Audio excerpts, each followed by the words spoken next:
Hello friends, പുതിയ വീഡിയോയിലേക്ക് എല്ലാവർക്കും സുസ്വാഗതം. ഇത് റെഡ് ഫോർട്ട്.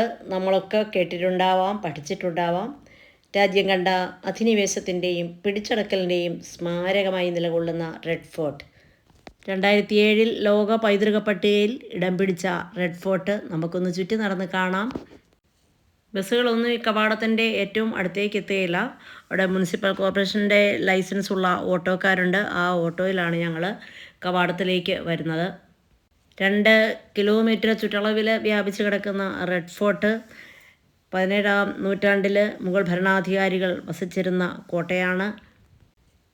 ചുവപ്പ് കോട്ട അല്ലെങ്കിൽ ലാൽ ഖില എന്നാണ് അറിയപ്പെടുന്നത്. 1857 ഇന്ത്യൻ ഉപഭൂഖണ്ഡം ബ്രിട്ടീഷ് സാമ്രാജ്യം പിടിച്ചടക്കുന്നതുവരെ മുഗളന്മാരുടെ തലസ്ഥാനമായിരുന്നു ഇത്. ഈ കോട്ടയ്ക്കുള്ളിലേക്ക് നമ്മൾ വെറുതെ അങ്ങ് ഓടിച്ചെന്ന് കയറാനൊന്നും പറ്റില്ല. വളരെ സുരക്ഷാ ക്രമീകരണങ്ങളൊക്കെ ചെയ്തിട്ടുള്ള കോട്ടയാണ്. അപ്പോൾ അതിന് മുൻപായിട്ട് നമ്മൾ ക്യൂവിൽ നിൽക്കണമായിരുന്നു. കുറേ വലിയ ഉയർന്ന താഴികക്കുടങ്ങൾ നമുക്ക് കാണാം. അതിൻ്റെ ഏറ്റവും മുകളിലായിട്ട് 6-7 വെളുത്ത താഴികക്കുടങ്ങൾ കാണാം. ആ താഴികക്കുടങ്ങൾക്ക് മുകളിലായിട്ട് അങ്ങനെ നമ്മുടെ ദേശീയ പതാക അങ്ങനെ പറക്കുന്നത് കാണാം. സെക്യൂരിറ്റി ചെക്കൊക്കെ കഴിഞ്ഞ് ഞങ്ങൾ പാസ്സൊക്കെ എടുത്ത് അകത്തേക്ക് പോവുകയാണ്. ഈവനിങ്ങിലായതുകൊണ്ട് നല്ല തിരക്കാണ്. നമുക്ക് പരിചയമില്ലാത്ത ഭാഷയിൽ ആളുകളൊക്കെ നല്ല ബഹളം വെച്ച് പല ഭാഷയിലും സംസാരിച്ചു കൊണ്ട് പോകുന്നതൊക്കെ ഇങ്ങനെ കേൾക്കാം.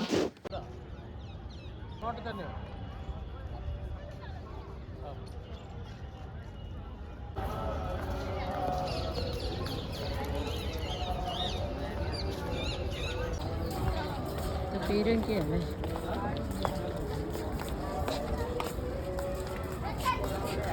റെഡ് ഫോർട്ടിൻ്റെ ഏറ്റവും പ്രധാനപ്പെട്ട ഒരു കവാടമാണിത്. ആ കവാടത്തിലൂടെയാണ് നമ്മൾ അകത്തേക്ക് കയറിയിരിക്കുന്നത്.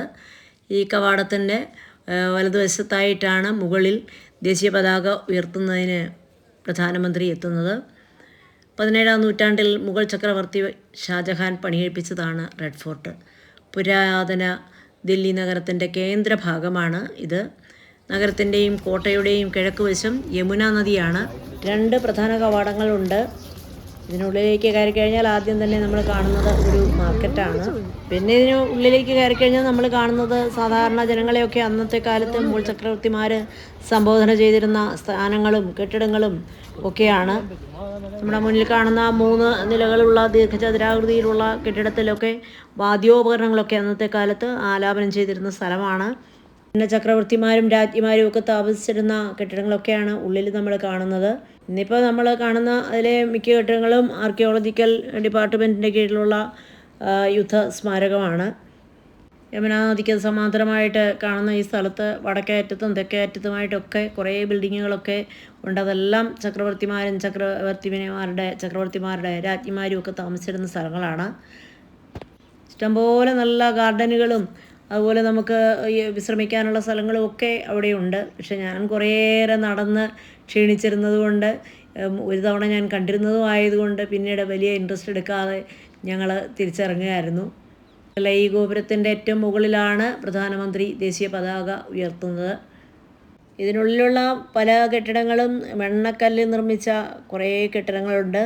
അതൊക്കെ ഇന്നും നല്ല ഭംഗിയായിട്ടൊക്കെ തന്നെ സൂക്ഷിച്ചിട്ടുണ്ട്. വലിയ വലിയ ഗാർഡനുകളും പുൽമൈതാനങ്ങളും ഒക്കെ ഇവിടെ ഉണ്ട്. നടന്ന് നമ്മൾ ശരിക്കും ക്ഷീണിക്കും. ഓരോ പഴയ കാലത്തെ ബ്രിട്ടീഷ് ബാരക്കുകളൊക്കെ നമുക്കിതിനുള്ളിൽ കാണാം. ചുവന്ന മണൽക്കല്ലുകൾ കൊണ്ട് നിർമ്മിതമായ ഈ കോട്ട വളരെ വലിയൊരു വിസ്മയം തന്നെയാണ്. ഡൽഹിയിലെ ചരിത്രപ്രധാനമായ ഈ ചെങ്കോട്ട അഥവാ ചുവപ്പ് കോട്ട എന്നറിയപ്പെടുന്നത് 1638 നിർമ്മിച്ചത്.